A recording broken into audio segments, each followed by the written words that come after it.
৩৫ বছরে জরাজীর্ণ tin shed ঘর, নষ্ট হয়ে গেছে চাল ও বেড়া, নেই পানীয় জল ও স্যানিটেশন ব্যবস্থা। চালের বড় বড় ফুটো দিয়ে সূর্যের আলো পড়ছে ঘরের ভেতর। বৃষ্টি হলে বিড়ম্বনায় শেষ থাকে না বাসিন্দাদের। কিশোরগঞ্জের করিমগঞ্জের সুবন্দী আশ্রয়ণ প্রকল্পের এমন বেহাল দশা। বছরের পর বছর সংস্কার না করায় অনেক ঘরের চাল ও বেড়া খসে পড়ে গেছে। সামান্য বৃষ্টিতে পানিতে সয়লাব হয়ে যায় মেঝে, নেই খাবার পানীয়। প্রকল্পের 12টি টিউবওয়েলের সবগুলোই অকেজো, শুকিয়ে গেছে একমাত্র পুকুরটির পানীয়। নষ্ট হয়ে আছে সব কয়টি টয়লেট। অথচ ব্যবহার অনুপযোগী 9টি শেডে জীবনের ঝুঁকি নিয়ে বসবাস করছেন 75টি পরিবার।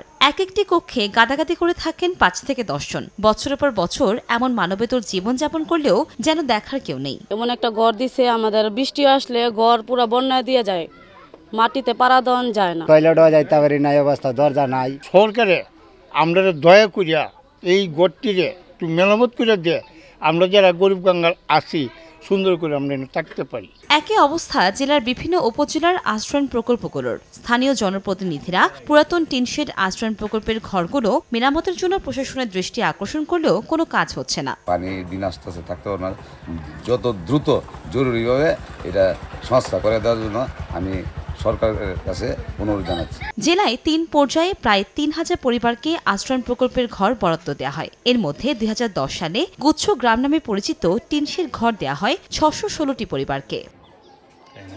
সময় সংবাদ, কিশোরগঞ্জ।